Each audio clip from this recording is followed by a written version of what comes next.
So let's get into the topic of today. And the topic of today is Luke Kornet, the Green Kornet, or the Green Kornet, if you want to be more precise with the Marvel kind of, trajectory. It's a hornet, not a hornet. So we've been waiting for this, right? Like all off season, everybody's been telling us like, Luke Kornet's that guy. He's going to kind of absorb those minutes from Rob Williams. He's going to be that primary backup big. I was against it. Then I went back and done a bunch of film work, wrote an article about it. I was kind of not as badly against it, but then he hurts his ankle. And clearly it was worse than what the team announced because he didn't participate in the first few games. We saw some Noah Vonleh. I think the first game or two of Vonleh was fine.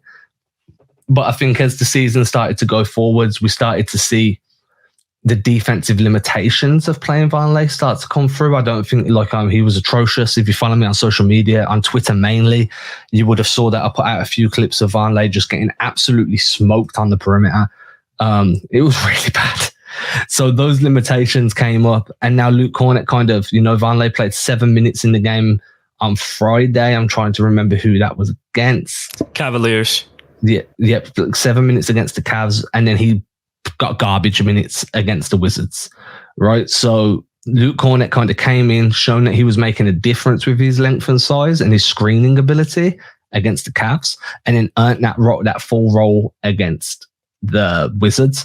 Sorry, there's just so many days and games, and I've been watching a bunch more NBA games this year. So there's a lot going on with Luke Kornet at the moment. I think that he's definitely showing some form of value that he might be able to keep things ticking over a little bit better than what Vonleh could until Rob Williams is back in that rotation.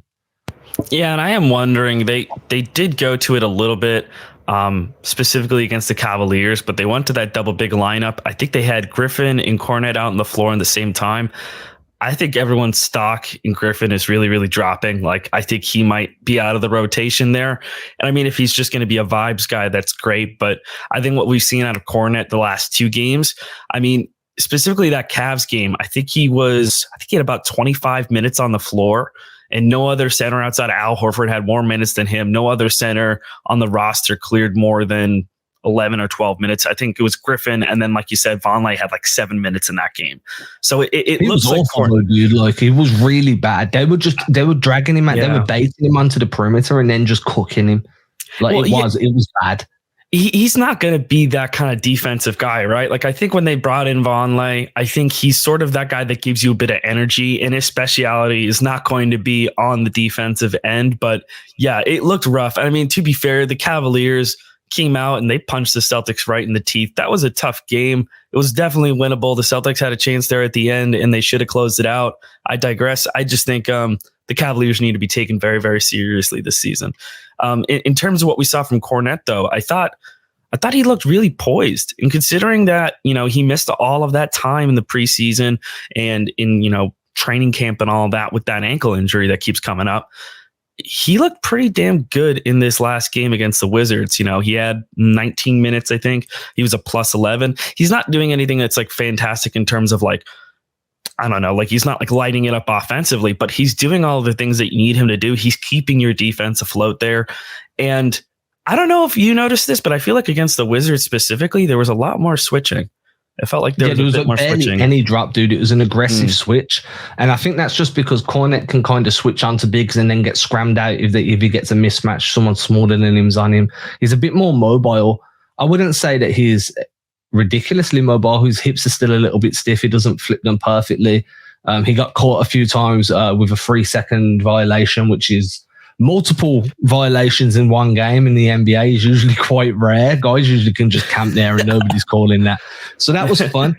I mean, defensively, he's going to give you a bit better rim protection than what Vonleh does, just because of that length. You see him doing that where he's not jumping out to contest shots; he's just jumping up vertically. And people think that's funny, but it definitely it works. If you remember during the NBA bubble, one of the biggest things that a lot of players were saying when they were struggling for shooting was like, "Hey, we don't have any like lines of sight, any points of reference. We've never played in this gym before, and it's messing with our ability to kind of gauge distance, gauge arc. Well, you think when Kornet jumps that high, he's 7 foot already, so he's probably covering about 12 feet once he's jumping. And now all of a sudden a player's shot trajectory has to change because they can't see where their rim is and they're thinking they have to shoot over that 12 feet. So it does alter trajectories. I can see why it would be beneficial if you imagine being down at like an LA Fitness and taking a jumper and a guy just jumps and covers the rim. You're like, dude, where's the rim? I just got to let it fly and hope that my muscle memory helps me. It does make a difference. Offensively, I think he was really good as a screener. I put this out on Twitter earlier today.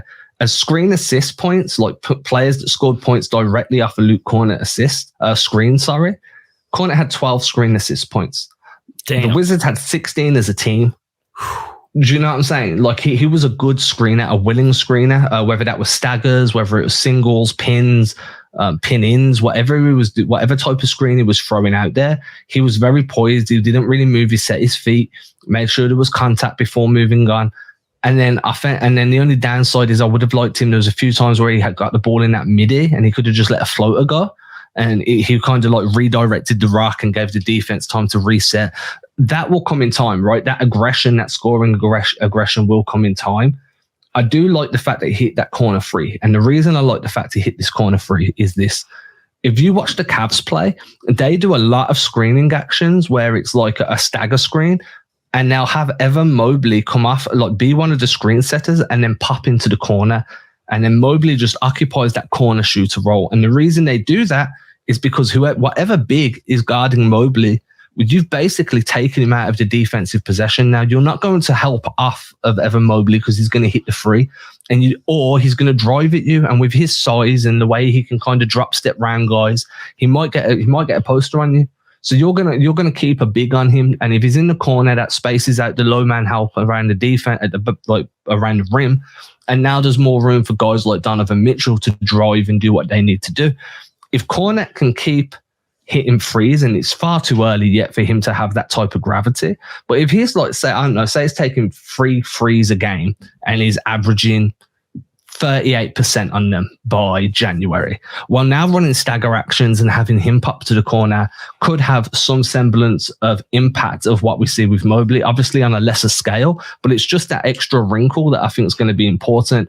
I don't really want him shooting threes from above the perimeter, but if that's going to help with delay actions, where the big man's got the ball at the top, then fine, I'm cool with it.